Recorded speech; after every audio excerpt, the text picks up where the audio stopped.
అందరికీ నమస్కారం. నేను మీ గంటి ఉష. నా మిత్రులకి, శ్రేయోభిలాషులకి, సబ్స్క్రైబర్స్కి ముఖ్యంగా రామాయణాన్ని నేను ఎలా చెప్తున్నా, నాకున్న పరిజ్ఞానం ఎంత తక్కువైనా అదే మధురంగా ఉందంటూ వింటూ మంచి మంచి కామెంట్స్తో ప్రోత్సహిస్తున్న మీ అందరికీ కూడా శుభాభినందనలు, కృతజ్ఞతాభివందనాలు తెలియచేసుకుంటూ శ్రీరామ రక్ష మనందరికీ కూడా. సరే, అయితే గత వీడియోలో మనం చెప్పుకున్నట్టుగా కైకాదేవి దశరథుణ్ణి వరాలు 2 అడిగేసింది. దానికి దశరథుడు చాలా కృంగిపోయాడు, కోపం కూడా వచ్చింది. కానీ అసహాయ స్థితిలో పడిపోయి ఆమెను బతిమాలుకున్నాడు, ఏడ్చాడు. ఆఖరికి ఎన్నోసార్లు స్పృహ తప్పి పడిపోయాడు. చివరికి అలా తెల్లవారింది. రాముల వారికి కబురు పెట్టారు. రాముల వారు వచ్చారు.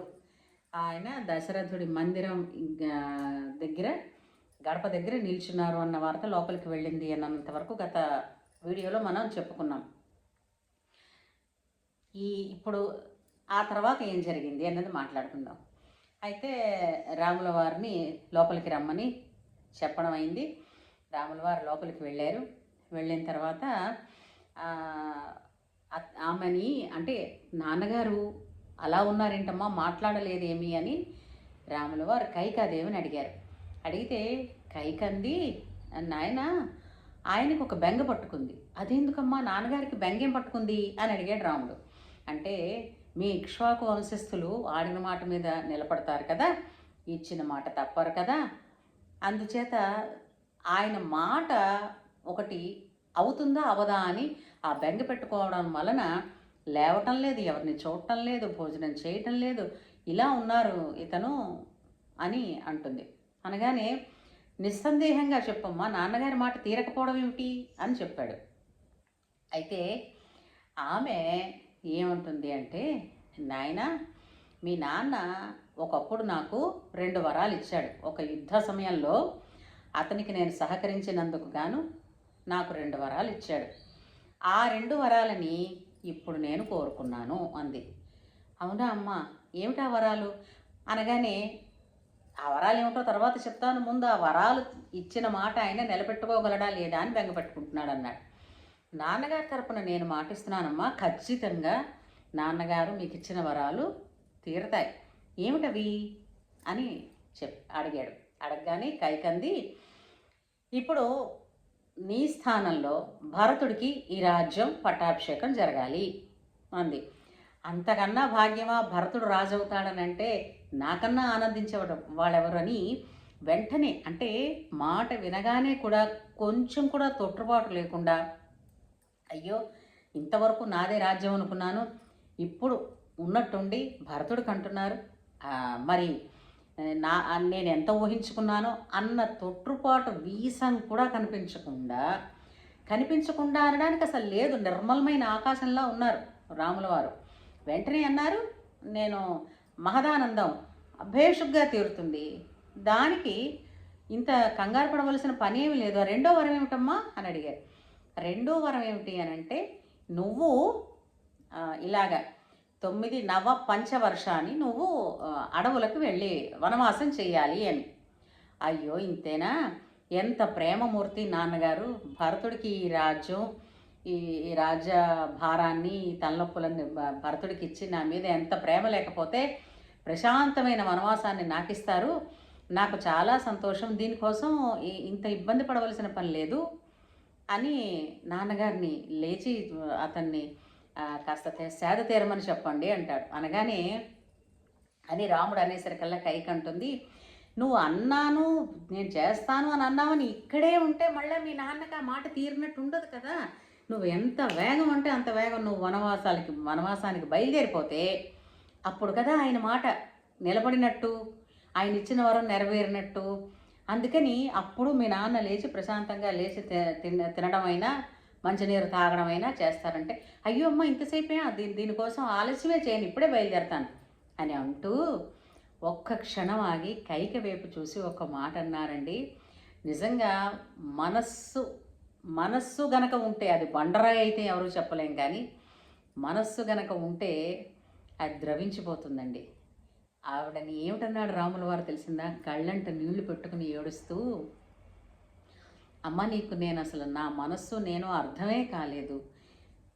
ఇందుకోసం నువ్వు 2 వరాలు అడిగావా నాన్నగారిని? వరాలు ఎందుకు అడగడం? నన్ను పిలిచి రామా నువ్వు అడవులకు వెళితే చూడాలని ఉంది అని అంటే నేను వెళ్ళిపోనా? ఈ రాజ్యం భరతుడిదంటే ఇచ్చేనా? అంతవరకు ఎందుకమ్మా?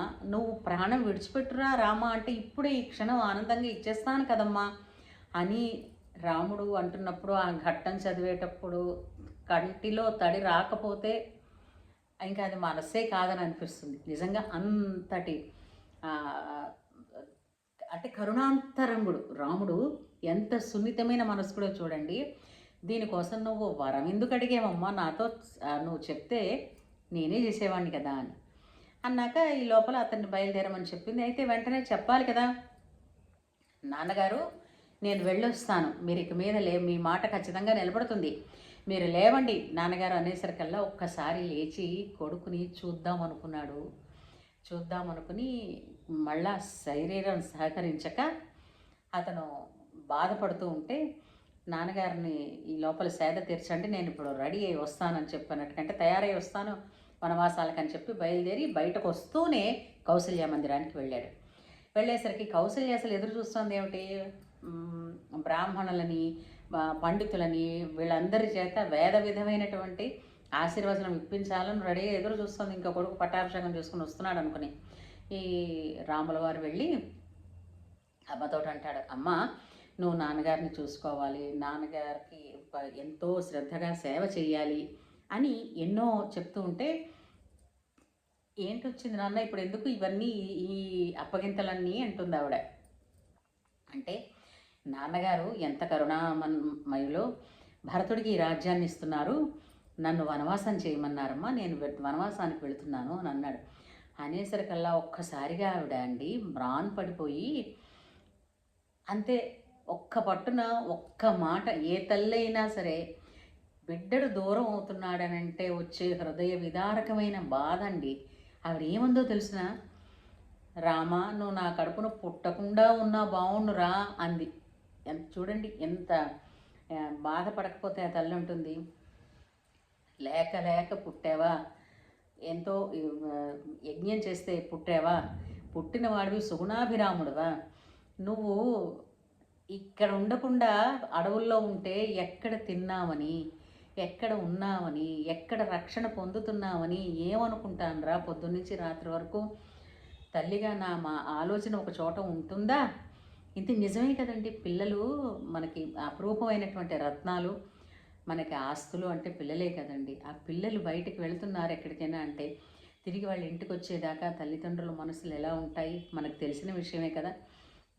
అలాగా ఆవిడంది, నువ్వు పుట్టకపోతే గొడ్రాళ్ళన్న అపవాదుతోనే ఉండిపోదును, ఇంత బాధ ఉండేది కాదురా, పుట్టి నువ్వు ఎక్కడుంటావో తెలియకుండా ఇప్పుడు ఈ 14 సంవత్సరాలు నిన్ను విడిచిపెట్టి ఎలా ఉంటాను? ఒక పని చేస్తాను నాన్న, నేను నీతో వచ్చేస్తాను సుమా, నేను ఉండలేను ఇక్కడ అనగానే అంటాడు, అమ్మ సతీధర్మం పతిని అనుసరించడం కదా అని సతీ ధర్మాలన్నీ ఆవిడకన్నీ ఉద్బోధ చేసి, నేను వెళ్ళొస్తాను, నువ్వు నాన్నగారిని చూసుకో, నాన్నగారి మీద కోపగించకని ఇన్ని చెప్పేస్తాడు. చెప్పిన వెంటనే కౌసల్య ఇంకేమీ అనకుండా నీకు రక్ష పెడతాను అని అంటుంది.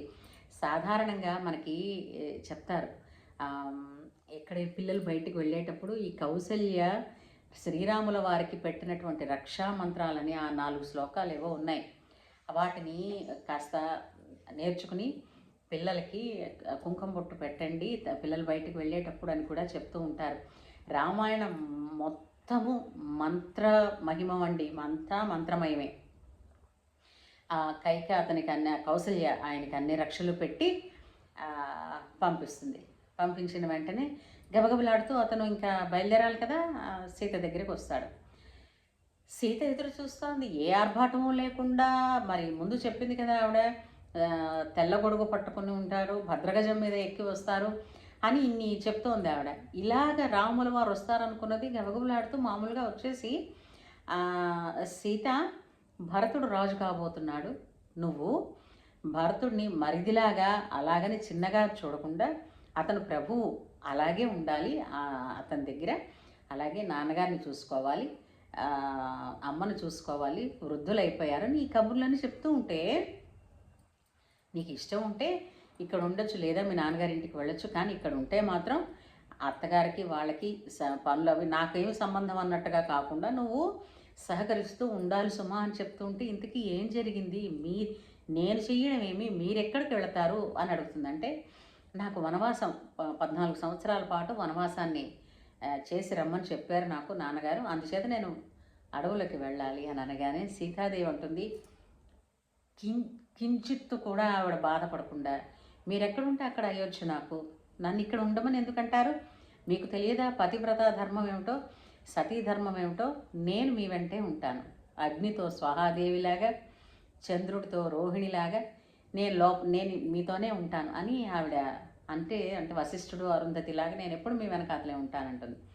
అనగానే ఆయన అంటాడు, అది నువ్వు రోజు పూజ చేసుకుంటావు, పూజకు పువ్వులు తెచ్చుకుంటావు, పువ్వులు ఇక్కడ తెచ్చుకోవాలనంటే ఇక్కడ ఉద్యానవనాల్లో అక్కడ ఉండవు, క్రూర జంతువులు ఉంటాయి, రకరకాల కీచురాళ్ళ శబ్దం ఉంటుంది, భయంకరమైనటువంటి నరమాంస భక్షకులైన రాక్షసులు ఉంటారు, నీకెందుకు సీత అవన్నీని, నువ్వు ఇక్కడే ఉండు అని అంటాడు. అంటే ఆమె పరుషంగా ఒక్క మాట అంటుందండి, మెత్తగా చెప్పవలసినవన్నీ చెప్పేస్తుంది. ఎలాగని చెప్తుందో తెలిసిన ఎంత జాగ్రత్తగా, మీరు నేను విడివిడిగా ఇద్దరమని రూపాలుగా కనపడుతున్నాం కానీ మన ఇద్దరము ఒకటే కదండి. ఇప్పుడు వీణ మీద తీగలు మీటుతూ ఉంటే, పెనగి తీగలు మీటుతూ ఉంటే వీణ మోగుతోంది, వీణానాదం అంటారు కానీ తీగలు మోగుతున్నాయని అనరు కదా. అలాగే చక్రం తిరిగినప్పుడు రథానికున్న 2 చక్రాలు తిరుగుతూ ఉంటే రథం వెళుతోంది అంటారు కానీ రథ చక్రాలు వెళుతున్నాయని అనరు కదా. అలాగే మీరు ఎక్కడుంటే మీతో పాటే సీత తప్ప మీరు లేని నేను ఎందుకు అదేంటిది కొరగానని ఆమె మీరున్న చోటే నాకు ఏమీ భయం లేదు, నేను మీతోనే వస్తానంటుంది. అనగానే చెప్పాడు కదా రాక్షసులు అవి ఉంటారు అని చెప్పి భయపడితే అడుగడుగున ప్రమాదాలు ఉంటాయి, ప్రశాంతత ఉండదు, ఒక చెట్టు కింద అంటే చెట్టు కింద పడుకోవాలి, ఇవన్నీ చెప్తాడు. చెప్తే పరుషంగా ఒక్క మాట అనేస్తుంది, మా నాన్న శివధనుస్సు విరిచారని మీకు నన్ను ఇచ్చాడు అంటే మీరు మగవేషం వేసుకున్న ఆడవాళ్ళలాగా ఉన్నారే, కానీ మీరు మహాశక్తిమంతులు కదా, కానీ మా నాన్న ఏమిటో మగపిల్లాడు అనుకుని ఇచ్చారు, మీలో ఇంత ఆడ మనసుందా అని నాకే ధైర్యంగా ఉందన్నప్పుడు మీరెందుకు బెంగ పెట్టుకుంటారు అని అంటూ, నేను మీరు లేకుండా మిమ్మల్ని చూడకుండా ఉండలేను, మీతో పాటే నేను వస్తాను, ఏదైనా సరే మీతో పాటే మీరుంటే నాకు భయమే ఉండదు అని అంటూ, మీరు చెప్పిన ధర్మమే కదా, సతీ పతిని అనుసరించాలి కదా అని చెప్తుందండి. అంటే ఇక్కడ చెప్పండి, సీతాదేవికి ఎంతో తెలుసు కదా, శాస్త్రాధ్యయనం ఉంది, ఆవిడకి ఎన్నో శాస్త్రాలు తెలుసు. ఇంకేమంటాడు రాముడు, సరే అయితే ఇప్పుడు ఉన్న ఈ మందిరంలో ఉన్న విలువైన వస్తువులు ఏమిటైతే ఉన్నాయో, బంగారు నగలు ఏమిటో అవన్నీ ఇచ్చేద్దాం అందరికీ, ఎందుకు మళ్ళీ 14 ఏళ్ళ తర్వాత వస్తాం కదా మనం, ఈ లోపల ఇవన్నీ ఎవరు వాడకుండా ఎందుకు ఉండిపోతాయని చెప్పి తన మిత్రులకి కొంతమంది బ్రాహ్మణులకి పిలిచి మొత్తం అన్నీ కూడా దానం ఇచ్చేస్తారు. ఇద్దరును ఇచ్చేసి ఇద్దరు బయటికి ఇలా వస్తారు. గుమ్మంలో గడప దాటి అడుగు పెట్టేసరికల్లా ఒక్కసారి లక్ష్మణుడు కాళ్ళు పట్టేసుకుంటాడు, అన్నయ్యవి కాళ్ళు పట్టేసుకుని గట్టిగా అన్నం మొహం వైపు చూడకుండా సీతాదేవి వైపు చూస్తూ, సీతను అంటే వదినమ్మని సపోర్ట్ చేయమని, అన్నయ్య నేను సిద్ధపడిపోయాను అన్నయ్య, నేను మీతో వచ్చేస్తాను, మిమ్మల్ని చూడకుండా నేను ఉండలేను, నేను గుణపము పార ఒక బుట్ట తెచ్చేసుకున్నాను అన్నయ్య. ఎందుకు గుణపము పార అంటే ఎక్కడంటే అక్కడ పర్ణశాల నిర్మించుకోవడానికి, కందమూలాలు ఏరుకోవడానికి, చూడండి ఏ వస్తువులు పట్టుకెళ్ళారో కూడా అందులో ఉంది. నేను తెచ్చేసుకున్నాను అన్నయ్య, మీరు నన్ను కాదనకూడదన్నయ్య అని అంటూ కాళ్ళు పట్టుకుంటే, మీరు ఒక్కసారి ఆలోచించండి, లక్ష్మణుడు దేనికోసం బాధపడుతున్నాడు, అన్నయ్యతోటి అడవులకి వెళ్ళడానికి ఆ ప్రాధేయపడుతున్నాడు. ఎక్కడికో సినిమాకి రావడానికో, విందుకో, వినోదానికో, పార్టీలకో అన్నయ్య తీసుకెళ్ళలేదు అన్నది కాదు ఇక్కడ. అడవులకి తను వెళతానంటే నీతో పాటు ఆ కష్టాన్ని నేను ఆహ్వానించి వస్తానని వెళుతున్నాడు. అది కదండి అన్నదమ్ములంటే. అయితే అయితే ఇంకేమంటాడు, సరే పదండి అంటారు అందరు కలిసి. మళ్ళీ రాజుగారి దగ్గరికి వచ్చి బయలుదేరిస్తున్నామని చెప్పడానికని లోపలికి వచ్చేసరికల్లా ఏమైంది, ఇంతకీ లక్ష్మణుడికి సుమిత్రాదేవి ఏం చెప్పింది అని అంటే, ఇవన్నీ కొన్ని నీతులు చెప్పింది. నాన్న ఇక మీద అన్నయ్య అంటే నాన్నగారే, వదినమ్మ సీతమ్మ అంటే నేనే, అంటే సీతమ్మలో నన్ను చూసుకో, అన్నయ్యలో నాన్నగారిని చూసుకో, వాళ్ళిద్దరి రక్షణ నీ భారం సుమా అని తల్లి కొడుకుని అవలీలుగా పంపించింది రాముడు వెనకాల. చూడండి, ఆలోచించండి ఆ ప్రేమ. మళ్ళీ ఒక తల్లి బిడ్డలు కారండి. రాముడిని చూడకుండా లక్ష్మణుడు ఉండలేడన్న మనసు ఎరిగింది ఆ సుమిత్రాదేవి. ఆవిడ ఏంటంది, సలక్షణంగా మీ అన్న కోసమే వెళ్ళినైనా మీ అన్నని రక్షించుకో, రక్షణగా ఉండు అని చెప్పింది మహా ఇల్లాలు. సరే రాముల వారు మళ్ళీ వచ్చారు, దశరథులు దర్శనం చేసుకుందామని లోపలికి వచ్చేసరికల్లా అక్కడ దశరథుల వారికి ఇంకా 300 మంది భార్యలు ఉన్నారు. వాళ్ళు కూడా లోపలికి వచ్చారు, ఆ గదిలో ఉన్నారు రాముల వారు వచ్చేసరికి. వీళ్ళందరినీ ఎందుకు రప్పించాడు అని అనుకుంటారా? ఇంతమంది తిడుతున్నప్పుడైనా కైక మారుతుందేమో అన్న ఒక్క ఆశ, చిన్న ఆశ దశరథుడికి. అందుకని వీళ్ళందరినీ పిలిపిస్తే ఈ తల్లితో సమానమని వీళ్ళందరికీ నమస్కారాలు చేసుకున్నాడండి రాముడు. చేసుకున్నాక నారచీరలు ఆవిడిచ్చింది, ఆ నార వస్త్రాలు అతనును లక్ష్మణుడు స్వీకరించారు, తీసుకున్నారు. తీసుకున్నాక సీతకి కూడా నార వస్త్రాలు ఇస్తుంటే సీతాదేవి తెలియదు కదా, అమాయకంగా పుచ్చుకుంటే ఎంత ఉగ్రరూపం దాలుస్తాడో ఎవరు దశరథ మహారాజు. అంతేకాదు వశిష్ఠ మహర్షి కూడా దెబ్బలాడతారు. సీతాదేవికి అవసరమే ఉంటుంది నార వస్త్రాలు కట్టుకోవడానికి అని వెంటనే కైక ఆ కోరిక నుంచి విరమించుకొని ఆమె దగ్గర నుంచి తిరిగి వెనక్కి తీసుకుంటుంది ఆ నార వస్త్రాలు. అప్పుడు దశరథ మహారాజు అంటాడు, సీతాదేవి 14 సంవత్సరాల పాటు వనవాసంలో ఉన్నప్పుడు కట్టిన చీర కట్టడానికి కావలసినన్ని పట్టు చీరలు పట్టుకుని వెళ్ళండి అని చెప్పి అంటే అవన్నీ కూడా కావడిలో వేసుకుని మోస్తున్నాడండి లక్ష్మణుడు. అంటే వనవాసంలో సీతాదేవి పట్టు చీరలే ధరించింది, పట్టు కొంగునే సగం చింపి అందులో కొన్ని నగలు మూట కట్టి కిందన విడిచిపెట్టిందంటే ఆవిడ ఆభరణాలతోనే అడవికి వచ్చింది కదంటే అర్థమవుతుంది కదా. ఏదో ఇప్పుడు సినిమాల్లో ఏదో మొన్న ఈ మధ్యన వచ్చింది ఆది పురుషు, అందులో చూపించారు చూడండి, సీత ఏదో పల్సగా ఏమిటో అసలు ఆవిడ జడ విప్పుకుని జుత్తు విరమోసుకుని మెళ్ళ ఉట్టి తులసిమాల వేసుకుని లేకపోతే ఏ ఆభరణము లేకుండా చూపిస్తున్నది సీతాదేవినండి.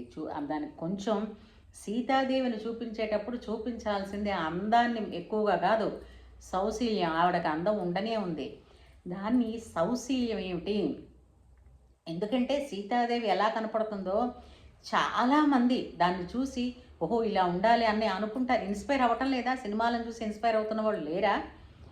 అలాంటప్పుడు మీరేం చూపించాలి? సలక్షణంగా ఆమె ఏమిటి అంటే మీకు తెలియకపోతే గ్రంథాలు చదవండి, లేదా చదివిన వాళ్ళని అడగండి, అది విషయం.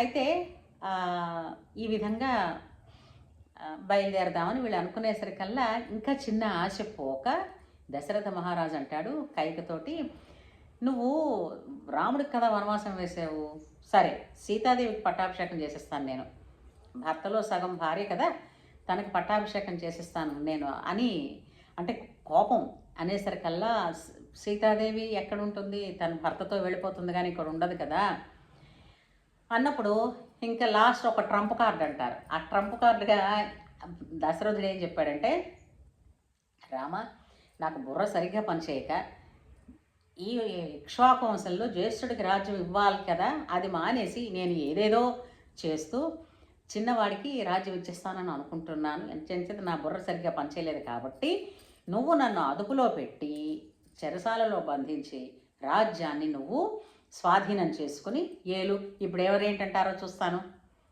అంటాడు. అని ఇంకోటి ఏం చెప్తాడు, నువ్వు రాజ్యభారాన్ని చేస్తూ రాజ్యపాలన చేస్తూ రోజుకు ఒక్కసారి నా చెరసాల ముందుకు వచ్చి కనిపించు, ఇంకెన్నో నాళ్ళు బతకను, నిన్ను చూసుకుంటూ బతికేస్తానయ్యా అని ప్రాధేయపడతాడు. ఎందుకంటే అయోధ్యకాండ చెప్పడం అంటే సామాన్యమైన విషయం కాదు. మహానుభావులు ఎందరో ఎన్నెన్నో ఎంతో విధాల చక్కటి ప్రవచనాలు చేశారు. నిజంగా వాళ్ళందరికీ నమస్కారాలు తెలియచేసుకుంటూ ఇక్కడికి ఈ భాగాన్ని ఆపుతూ ఈ ట్రంప్ కార్డు ఫలితం ఏమిటొచ్చిందో అన్నది కూడా నేను మళ్ళీ వీడియోలో మాట్లాడుకుంటాను. జై శ్రీరామ్.